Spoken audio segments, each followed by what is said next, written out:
If you're a sci-fi fan, you need to stick around for Bob's unbelievable discovery. It's 2024 and Bob's just found something strange in his basement. A device that looks straight out of a sci-fi movie. No manufacturer details, no instructions, just a sleek, enigmatic gadget with a single, solitary button. Curiosity gnawing at him, Bob wonders if he should press it. Is it a weapon, a trap, or something more extraordinary? Heart pounding, he decides to take the leap.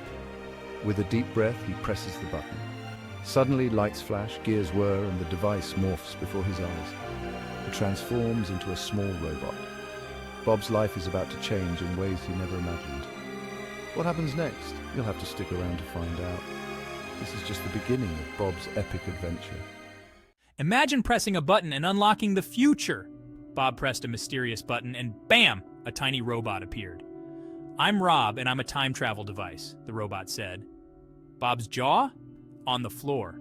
Wait, what, a time-traveling robot?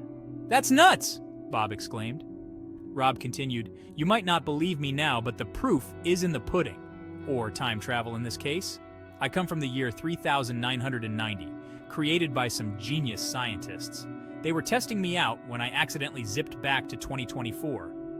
And here we are. Skeptical but curious, Bob responded, all right, Rob, I won't believe it until I see it. But tell me more about this future tech. Rob grinned. Or, did the robot equivalent.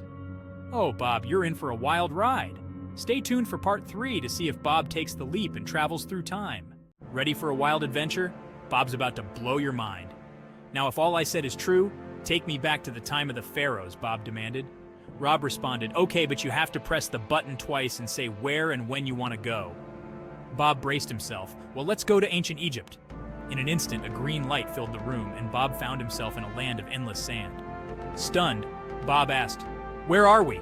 Rob's voice echoed, we're in Egypt over 3,000 years before Christ. Bob's eyes widened in disbelief. I can't believe my eyes, this is real, he whispered.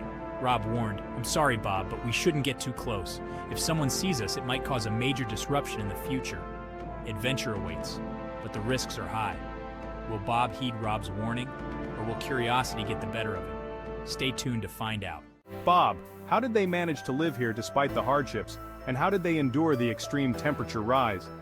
Rob, the ancient Egyptians placed wet mats on windows to avoid extreme heat waves and prevent dust and insects from entering. Bob, they are very smart. What method do they use to move and carry goods? Rob, you see, they use donkeys and camels. Bob, look at those wonderful pyramids in this river. Rob, the Nile River is the longest river in Africa and the second longest in the world. Bob, now let's go to Italy.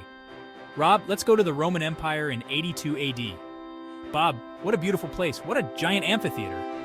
Rob, didn't you know that the Colosseum is one of the greatest historical monuments? It was built in 80 AD and was used to stage gladiator fights, group competitions, animal hunting, battles between prisoners and animals, executions of prisoners, mock naval battles, reenactments of famous battles, and dramas based on the classics. Mythology. Bob, it's so cool. Can we come in? Rob, I'm sorry, but I'm programmed to prevent any time travelers from getting near civilians. Bob, okay, Rob.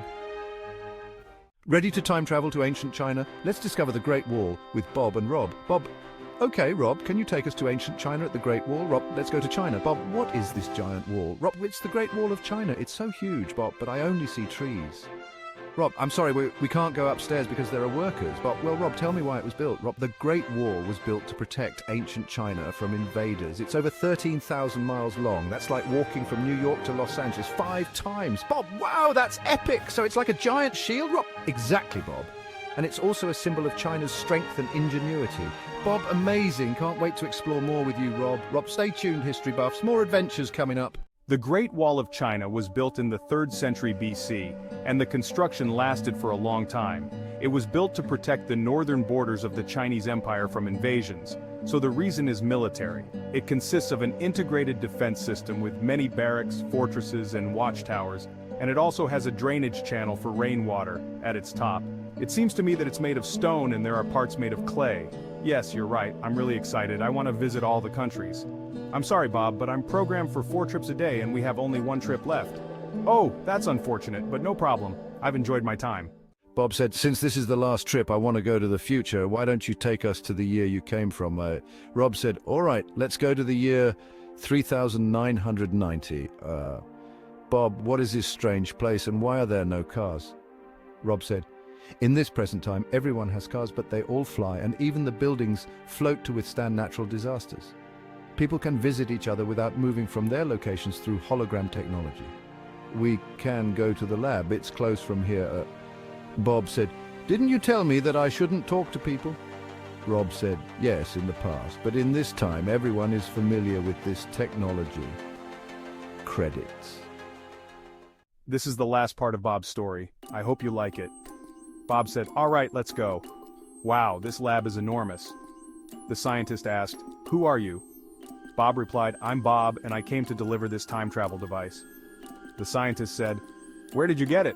We have limited copies, not exceeding 10 devices, and they are not authorized for the public." Bob said, "I found it in my home. I'm from the year 2024. Rob added, "I was accidentally transported there." The scientist said, "Thank you, I will return you to your true time now."